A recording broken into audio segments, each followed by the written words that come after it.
السلام عليكم. ال HK10 برو ماكس مركزين مع ساعات HK الفترة دي. بص يا حبايب قلبي، مش مستاهلة والله بجد زي ما بقول لك كده من اخوك. مش مستاهلة ان انا اعمل عنها ريفيو مدته 20 ولا 30 دقيقة عشان اعرفك حاجات انت اصلا عارفها. إيه يا عم محمد الدخلة دي؟ هقول لك.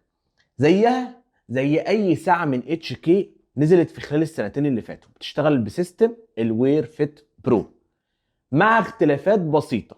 طب هل انا اطلع اعيد لك وازيد لك في الكلام، ولا اطلع اقول لك على الاختلافات او المميزات اللي انضافت في الساعة دي عن الساعات التانية؟ حاجات بسيطة جدا، لكن ان انا اقعد اشرح لك القوائم من الاول انا بتعبك وبتوهك وبضيع وقتك في الفاضي.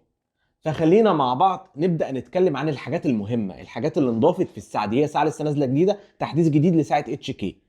فايه اللي انضاف في الساعه دي؟ تعالوا الاول نعمل انبوكسنج، لان اللون اللي معانا النهارده هو اللون السيلفر. ده شكل كرتونه الساعه، واول ما بنفتح الكرتونه بيقابلنا طبعا اليوزر مانوال بالشكل اللي انت شايفه ده الشهير بتاع اتش كي. بعد كده عندك اتنين استراب، واحد قماش خامته محترمه جدا كعاده اتش كي، والتاني رابر الشكل الجديد لونه اوف وايت. وعندك الشاحن الوايرلس الماجنتيك بتاع اتش كي. وده بقى او دي بقى الساعه بتاعتنا.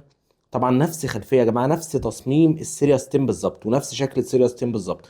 خامات محترمه جدا زي ما احنا شايفين. حتى الخلفيه يا جماعه بتاعت السيريس 10 الجديده، الشاشه الحواف بتاعتها قليله جدا زي ما انت شايف كده. شكل روعه، لوك الاستراب معدن طبعا قوي جدا. اللوك ده يا جماعه تحديثات برضو كبيره عن موضوع التصميم والخامات ده. باختصار شديد بقى، اول حاجه انا ملاحظها في الساعه دي تطوير في الصوت. صوت اعلى وانقى، صوت حلو، صوت حلو بصراحه عن الاصدار اللي قبل منه بكتير. الثلاث ساعات اصلا، يعني الثلاث ساعات بتوع اتش كي، اللي هي الاتش كي اللي فيها واي فاي، ال10 اللي فيها واي فاي، وال10 الالترا 3، وال10 ماكس، تمام؟ دي يعني او ال10 برو ماكس. الثلاث ساعات من اتش كي الاصدار السنه دي او اصدار اخر 2024 فيهم تحسينات في الصوت بشكل كبير جدا. ودي اول حاجه في الساعه. الحاجه اللي بعد كده تحسين كتير في جوده الشاشه. استمتع معايا بقى بجوده الشاشه، لان فيها تطوير كبير جدا جدا على مستوى السطوع وعلى مستوى الخلفيات وشكل الايقونات وعلى مستوى تشبع الالوان. حاجه بصراحه جامده جدا جدا جدا.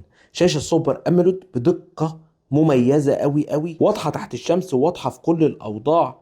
وعندك كمان كده تشبع الالوان بتاع الايقونات. بص كده، حاجه بصراحه جميله جدا. تاتش سريع جدا، طبعا تاتش سريع جدا. عندك ست اوضاع للاولوز اون ديسبلاي، ست اوضاع جامدين قوي قوي قوي. انا بحب كمان الوضع اللي هو ده. بص كده الاولوزون ديسبلاي، بص الجمال. حاجه بصراحه في منتهى الجمال والروعه. وموضوع الشاشه ده موضوع مهم جدا. الحاجه اللي بعد كده بقى الخط العربي. كل ساعات اتش كي الخط العربي فيها كويس، بس التحسينات في الاصدارات الجديده الخط العربي لما بتبص او تقرب منه ما عادش فيه حته البكسله دي، تمام؟ دي مش هتركزوا معاها قوي، بس في تحسين على الخط العربي وحجم الخط، وتقدر تكبر الخط وتصغر الخط. تعالوا مع بعض نقرا اشعار كده. دي رساله جايه على الواتساب، وده حجم الخط الطبيعي. اقدر انزل كده لحد ما اجيب اخر الاشعار، بس لا ده مش اخر الاشعار، هي بتجيب لك برضو حد معين. لكن احنا ممكن كمان ندخل الاعدادات ونكبر الخط.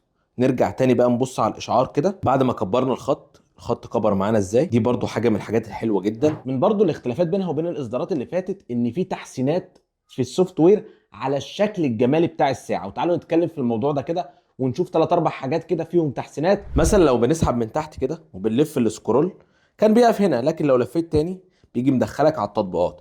كلها تعديلات في السوفت وير.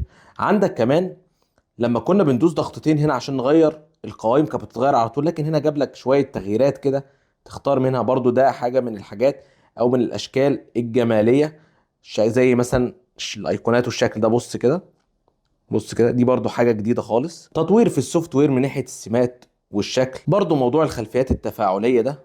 بص كده الخط اللي بيسحب ده كل ثانية كده بيسحب لفوق زي ما انت شايف. لو جبنا مثلا خلفية تانية زي دي نقدر نتفاعل معاها ونغيرها كل ما ندوس كده. دي كلها حاجات يا جماعة خاصة بالسوفت وير. بص كده الخلفية دي، حاجات بقى كلها خاصة بالسوفت وير والشكل والسمات بتاعت الساعة زي ما احنا شايفين. حاجة مضحكة جدا موضوع الذاكرة الداخلية، بدل ما كانت بتشيل 4 صور بقى بتشيل 6 صور.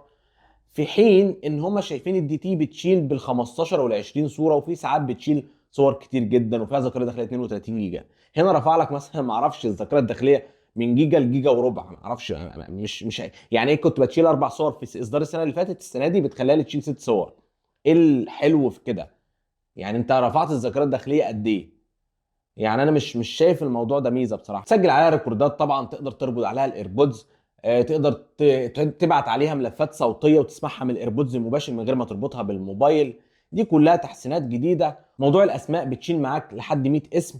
والمحير هنا في الاسماء يا جماعه ان انا الساعه دي بجربها على كذا موبايل. في موبايلات بتظهر اسم اي حد بيرن عليك، وفي موبايلات ما بتظهرش. يعني انا مش عارف، مش قادر اوصل للاعداد ده، مش قادر اوصل ليه هي بتظهر اسم المتصل مع ان مفعل كل حاجه على الموبايل ده. على الموبايل ده بس ما بتظهرش اي حاجه، يعني الرقم بس، مع ان مفعل كل حاجه على موبايلات تانية بتظهر. ما اعرفش بقى، دي حاجه خاصه بالاندرويد، حاجه خاصه بحاجه معينه.